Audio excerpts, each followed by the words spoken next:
আজকে আমি বানাবো পটলের কোরমা। তো দেখো প্রথমেই আমি কড়াই গরম করে তেল দিয়ে দিয়েছি আর পটলগুলো ঠিক এভাবে একটু ফাঁক করে নিয়েছি, ছুলে নিয়েছি হাফ হাফ করে। তারপরে দেখো নুন হলুদ দিয়ে ভালো করে পটলগুলো ভেজে নিয়েছি। ভেজে নেওয়ার পর ওই তেলের মধ্যে নুন হলুদ দিয়ে আলুগুলো দিয়ে আমি একটা সিম্পল পেস্ট বানাবো, আদা রসুন টমেটো আর কাঁচা লঙ্কা শুকনো লঙ্কা দিয়ে। পেস্টটা বানাতে বানাতে আমার আলু ভাজা হয়ে গেছে, আলুগুলো তুলে রেখেছি। ওই তেলের মধ্যে আমি আর অল্প তেল দিয়ে দিয়েছি গোটা জিরে, শুকনো লঙ্কা, তেজপাতা ফোড়ন। তারপরে দিয়ে দিয়েছি পেঁয়াজগুলো দিয়ে একটু লাল লাল করে ভেজে নেওয়ার পরে তাতে দিয়ে দিয়েছি সেই টমেটো আদা রসুনের পেস্ট। আর তারপরে সেই আদা রসুনের পেস্টটা একটু কষিয়ে নেওয়ার পরে আমি আরেকটা মশলা বানিয়েছি। দেখো টক দইয়ের সাথে একটু হলুদ আর তার সাথে দিয়ে দিয়েছি একটু জিরে গুঁড়ো ধনে গুঁড়ো।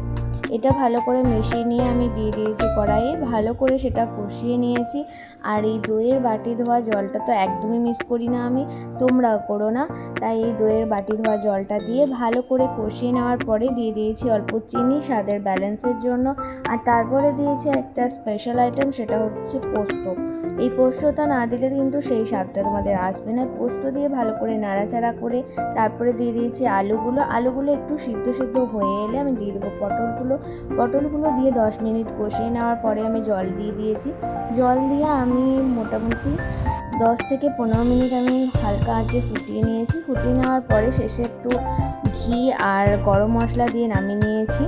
তারপরে দেখো সার্ভ করে নিয়েছি গরম গরম পটলের কোরমা। তোমরাও এভাবে বানাও আর বানিয়ে জানিও কেমন হয়েছে কমেন্টে।